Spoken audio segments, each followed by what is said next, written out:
La palabra de Dios es tan importante en la vida del cristiano como lo es el alimento diario para nuestro cuerpo. Estudia con nosotros el capítulo del día en Reavivados por su palabra. Génesis 36. Vuelve a aparecer la palabra Toledot, generaciones, esta vez para describir el abundante linaje de Esaú, de quien según la promesa divina saldrían varios reyes.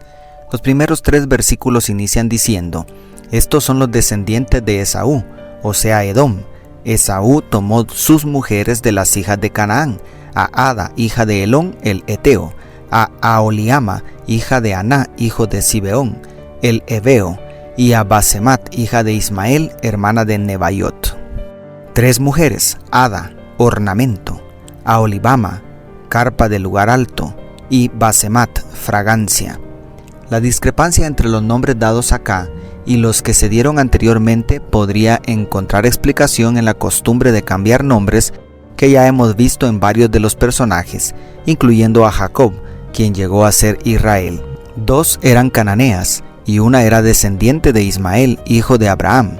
De ellas Esaú tuvo 5 hijos, pero corrompió su linaje con la poligamia y con el matrimonio con mujeres paganas. Aunque la mayor parte de nombres se pierden en el hilo del relato bíblico, podemos resaltar como ejemplo 2 que tendrán otras incidencias en la historia del pueblo de Dios. Amalek. El mal ejemplo de Esaú con la poligamia se multiplicó a través de sus hijos. Elifaz, quien probablemente era el primogénito, de acuerdo al orden de los nombres, tomó una concubina llamada Timna, y de esta relación nació Amalek. Esta unión confirma la alianza de los descendientes de Esaú con los Horeos, quienes fueron un pueblo dominante en la antigüedad. Los descendientes de Amalek se separaron de las otras tribus de los hijos de Esaú y llegaron a convertirse en un pueblo nómada. Ellos fueron los primeros en atacar al pueblo de Israel en su peregrinaje hacia Canaán, según vemos en Éxodo 17, 8 al 16. Fueron derrotados por los israelitas bajo el liderazgo de Moisés y Josué.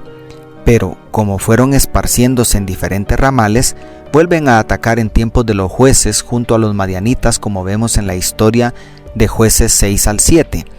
Y en el tiempo de los reyes de Saúl y David volvieron a atacar, hasta que finalmente son exterminados por el rey Ezequías.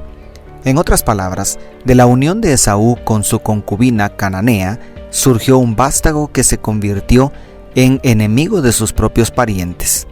Amigo, amiga, no basta con traer hijos al mundo, antes debemos pensar en qué queremos que se conviertan. Gloria a Dios por aquellos padres de familia que engrandecen el reino de Dios con su descendencia. Edom. De Esaú, la nación más importante que surge es Edom. El crecimiento de esta nación también fue exponencial. Rápidamente se multiplicaron, seguramente en varias tribus. Sin embargo, su organización política fue bastante temprana. En este capítulo se nos presentan los primeros 8 reyes de Edom antes del surgimiento del reino de Israel. Probablemente son los reyes hasta los días de Moisés, porque la mención de la esposa y la suegra del rey Adar indican que Moisés los conoció personalmente. Esto concuerda con el relato del Éxodo, cuando Moisés solicitó permiso para pasar por el territorio de Edom en el peregrinaje hacia Canaán, según Números 20, 14 al 21. No obstante, el rey de Edom no dio permiso para dejar pasar a sus parientes y hasta envió su ejército para amedrentar a los hijos de Israel.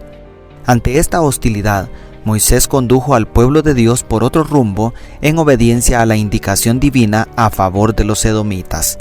¿Cómo es posible que nos ataquemos entre hermanos?